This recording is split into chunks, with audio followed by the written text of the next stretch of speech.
All right, y'all, welcome back to the Dang On Show here, man. It's Antiwar Radio. I'm Scott. Got my hero, Gareth Porter, on the phone here.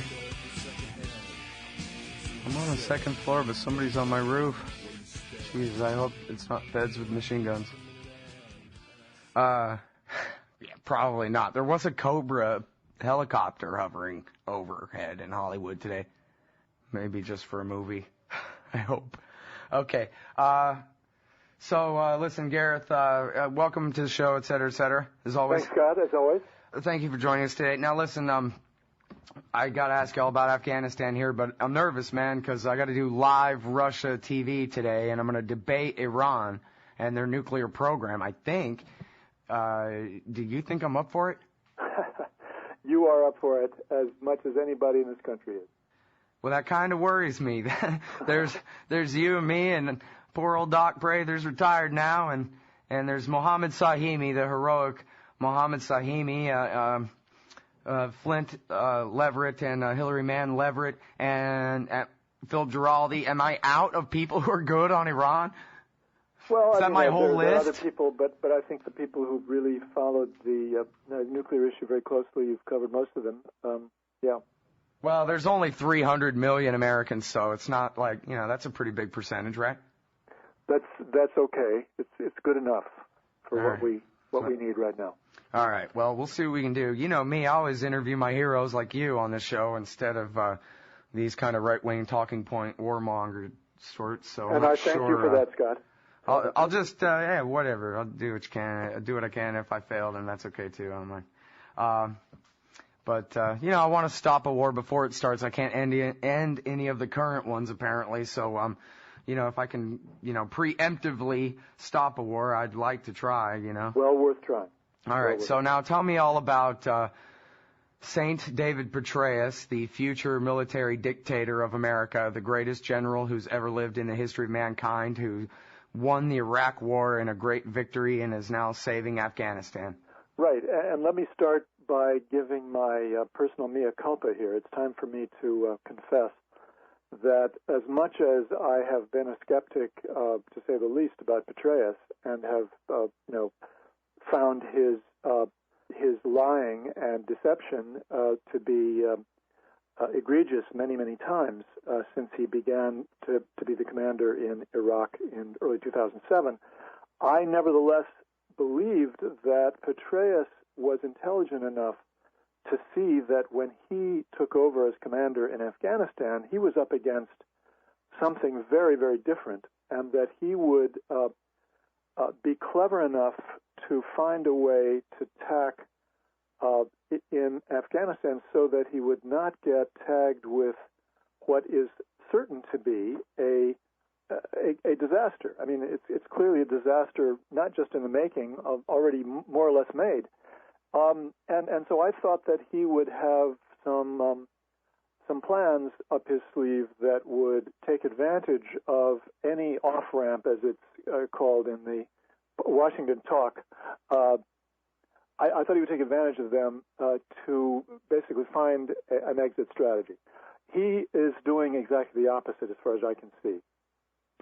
In fact, that is the headline of the past week or so, that Petraeus has indeed taken a position that puts him at odds with the Obama administration on the mid-2011 deadline, by suggesting, first of all, that he might ask the administration to the president to forego or postpone any withdrawal of troops at that point, on the grounds that the situation on the ground does not support or merit any withdrawal.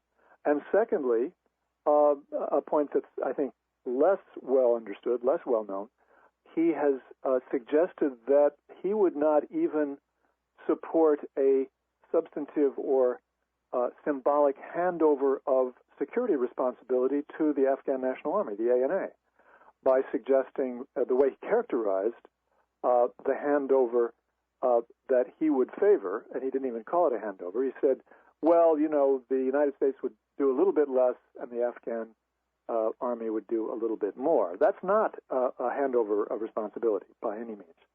And so he's putting himself in a position to, it appears, to fight for a prolongation of the war in a way that is directly at odds with the administration's policy. And we know this, I think, from the book that was published earlier this year. Well, hold it right there, because I was going to get to that presently here. I got to challenge your premise here that Barack Obama is anything but a blood-soaked monster who lives all day, every day to murder people and loves it. I understand that's a widespread view, and I disagree with it. And there is some, compelling evidence to the contrary here, in a sense. This guy, Jonathan Alter, who's, the David Frum of the Obama team, basically, they told him to tell us that Obama really meant it about this July 2011, beginning of the withdrawal from Afghanistan deadline, that he had this conversation with Petraeus where he said, I'm serious now. You promise you're going to be able to get it done, and you're not going to come to me saying you need more time. Now, you're telling me you accept that premise of this whole thing. Is that right? And Petraeus says, yes, sir, I agree. And, I think there are a couple of points to bear in mind about this account. One is that this is obviously an emanation, a further example of sort of Bob Woodward kind of journalism. Woodward has been the pioneer in this, in a whole series of books, including, of course, the series of books on Bush's wars in Afghanistan and Iraq. And what Woodward has done in those books is quite interesting. He has continued to obtain the actual documents of internal meetings within the White House, particularly. Basically White House meetings. That is a new kind of journalism. In many ways, I find Woodward's journalism reprehensible, but it is extremely valuable for a historian to have those documents. These, in some cases, rather long excerpts from documents directly quoted from the meetings. And I have a strong hunch that that's exactly what we have here in the case of the Alter book, because I think Woodward has, in fact, set a new standard, has provided a model for journalists to establish the credibility of the accounts that they're getting, and that's what we have here in the case of the Alter account. All right, now Bob Dreyfus came out, months and months and months back. I forget. It's funny, I'm not able to place on the timeline in my head. Maybe it was a year ago, maybe a year and a half or something.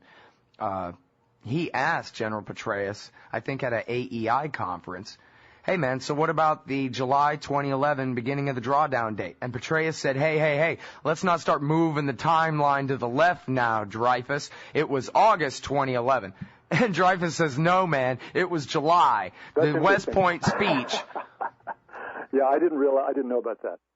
Yeah, it was on Bob Dreyfus's blog in The Nation. So this guy, you talk about him saying, you mention him saying, we'll do a little more or a little less and they'll do a little more. And we have the Dreyfus anecdote there. And then now this is on top of your article, the Petraeus bait and switch at original.antiwar.com/Porter. There's a brand new one today at news.antiwar.com by the heroic Jason Ditz.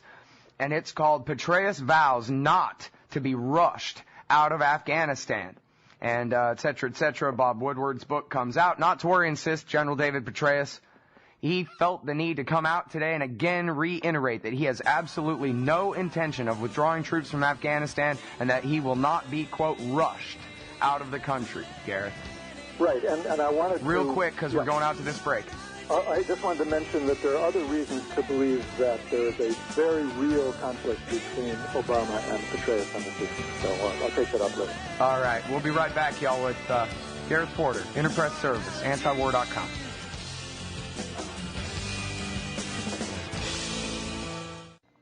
You can sign up for the Liberty Radio Network email updates at